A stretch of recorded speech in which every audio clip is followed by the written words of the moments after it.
Nay, tatawagan ko muna ang kaibigan ko. Para naman may libre naman ako ng matitirhan habang naghahanap ako ng trabaho. Sige anak, mabait ba yung kaibigan mo? Paniniguro ni nanay. Opo nay, sobrang bait po ni Erica sa akin. Sagot ko sa nanay habang naglalab ako ng mga damit namin ni Christine. Tumayo ako para tawagan si Erica. Hello, sino to? Tanong sa akin ng kaibigan ko. Erica, si Camila to. Ikaw ba talaga? Bakit ngayon ka lang tumawag? Kasi kailangan ko ng trabaho. Tama, bumalik ka dito sa casino. Marami ng mayayaman dito ngayon. Baka makabinbit ka ng foreigner. Kailanman mula na akong balak bumalik dyan, Erica. Baka makita ko pa yung lalaking kinasusukuman ko. 5 years na pala ang tagal. Pero hindi ko pa rin nakikita si Gab dito. Langhiyang yung lalaking yon. Pagkatapos ng lahat, di ka man lang hinanap. Galit na sinabi sa akin na kaibigan ko. Hayaan mo ng lalaking iyon. Wala na rin naman akong katiting na pagmamahal sa lalaking yon. Ano Erica? Pwede ba ako dyan? Hindi din naman ako magtatagal. Aalis din naman ako pag nakakita na ako ng trabaho. Sige, maluwang naman ang apartment ko habang wala ka pang trabaho dito ka muna. Salamat Erica ha. Walang anuman, welcome ka palagi sa amin, Camila. Sige, kita na lang tayo doon. Sige. O ano anak, pumayag na ba ang kaibigan mo? Para makahiram ako ng pera pang renta mo. Kung baka sakaling wala kang matirhan doon. Okay na po inay, pumayag na po siya. At kung makahanap na ako ng trabaho, unang sweldo ko po ay bibigay ko sa inyo para naman mabayaran natin ang mga utang natin. Pasensya ka na anak kasi kailangan mo pa talagang malayo kay Tintin dahil dito sa mga utang namin. Nay, utang po natin dahil kung hindi po kayo nangungutang ng walang dahilan dahil nandito kami ni Tintin kaya kailangan ko rin tumulong sa inyo sa mga obligasyon dito sa bahay. Basta nay, makapagpadala ko ng pera sa pagkain nyo at mga kailangan nyo dito, hindi nyo na po kailangan maglaba. Anak, siguraduhin mo muna ang kalalagyan mo doon sa Maynila. Mahirap kung wala kang trabaho doon. Kukuha po ako ng ticket. Tamang-tama sa susunod na linggo na ang alis ko. Nasa na po si Tintinay? Nasa labas, naglalaro kasama ng ibang bata. Pupuntahan ko muna, Nay ha. Sige, at baka inaaway na naman ng kalaro niya. Tintin, saan ka na bang bata ka? Tintin, wala ka naman papa, di ba? Pang-arsar na kalaro niyang bata. Meron 3 sila, nanay, tatay at lola. Ano ba? Kanina pa kitang hinahanap. Kanina pang nang-aasar sila sa akin mama. Kayong mga bata kayo, umuwi na kayo sa inyo. Tara na anak, huwag ka nang babalik doon. Opo, hindi na po. Nay, alis na po ako, magbubuk lang po ako ng ticket. Anak, sure ka na bang sasama ka kay Gab? Tanong ng mami ni Jennifer. Yes, ma'am. Okay, mag-iingat kayong dalawa. Tawagan mo ako kung may problema. Babe, are you ready? Yes, babe. So, let's go. Daanan muna natin si Papa. Anak, buo na ba ang pasyon yung dalawa? Yes, Dad. Aalis na po kami ni Jennifer. Anak, mag-iingat kayong dalawa ha. Umalis na nga sila papuntang Pinas na kanyang fiancé na si Jennifer. Babe, I can't believe may freedom na tayo. Malayo na tayo sa mga parents natin, kung saan lahat ay kailangan natin gawin ang ipagagawa nila. Sabi ni Gab. I'm so happy babe, hindi ko na pagsisisihan ito. Habang nasa eroplano si Gab, bigla na lang naalala niya si Camila. Babe, what's wrong? Nothing. Are you sure?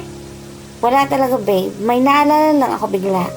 One of my friend na matagal ko nang hindi nakikita. Pagdating sa Pinas, di puntahan natin.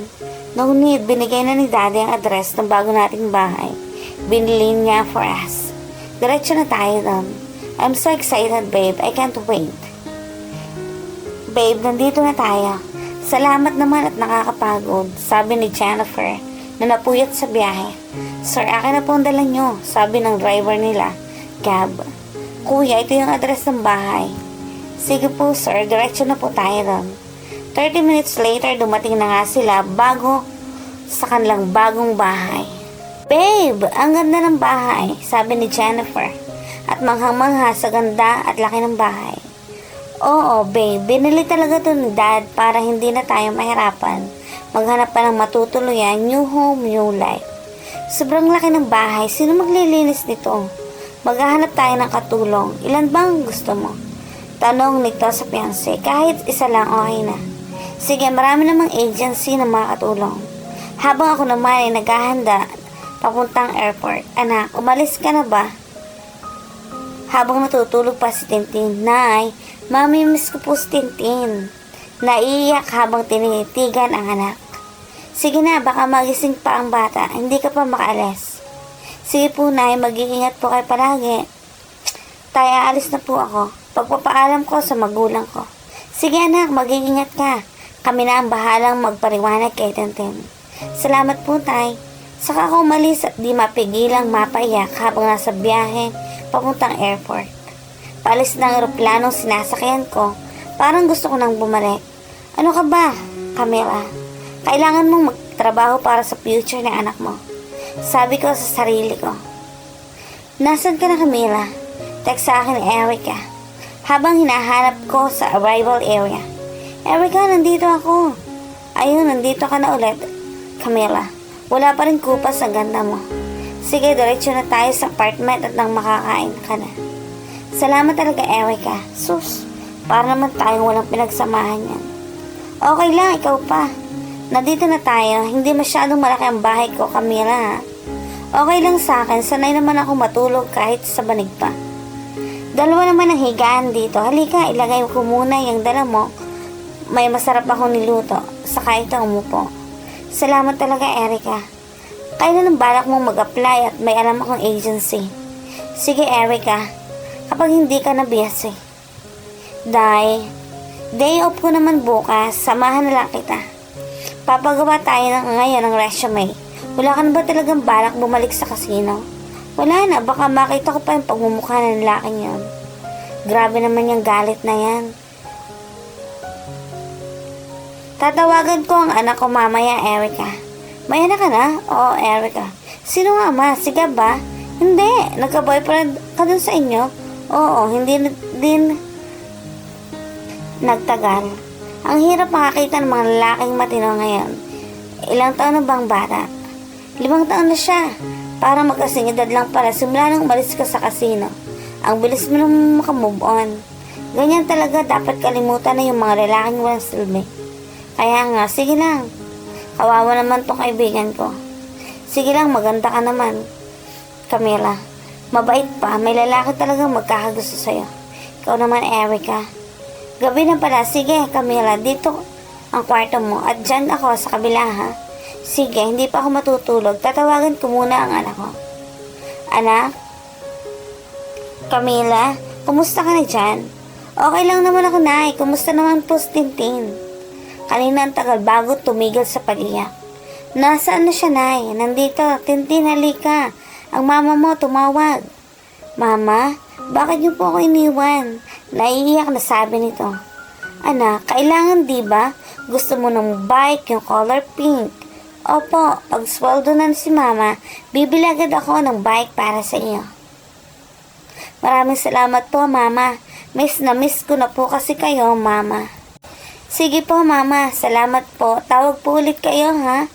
Okay, anak. Bigay mo lang muna kay Lola ang cellphone, ha? Opo, mama. Lola, kakausapin daw po kayo ni mama. O anak, bakit? Nay, mag-iingat po kayong tatlo dyan. Tatawag po ulit ako pag may trabaho na ako. Sige anak, mag-iingat ka. Habang sila naman ang fiancé ni Gab ay nag-enjoy sa bago nilang bahay. I like this house, babe. Ang ganda ng taste ng papa mo. Bukas maghahanap na tayo ng katulong natin. But before that, halika muna sa kwarto. Sinimulang halika ni Gab's Jennifer. Kinarga nito papuntang kwarto. Tinugo naman ito ni Jennifer. Nagpalitan sila ng mapusok na halik habang dahan-dahan niyang binuksan ang botones ni Gab. Bagyang tumigil si Gab dahil tumutunog na ang kanyang sikmura.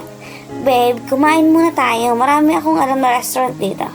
Sige babe, pwede naman siguro magpa-deliver na lang tayo. Sige, pagod na din ako. Nagpa-deliver na sila ng pagkain at pagkatapos naligo sa pool. Habang hinahalikan ni Gab ang batak ni Jennifer, nagsimula na namang uminit ang kanilang katawan. Kinarga niya ito papuntang kwarto at dahan-dahan silang nag-love making. Napaungol si Jennifer sa paulit-ulit dahil sa ginagawa ni Gab sa kanya. Napaka-wild kasi nito sa kama. Isang dahilan kung bakit mas minahal pa niya ito. Inangking nila ang isa't isa buong gabi hanggang sa napagod sila at nakatulog.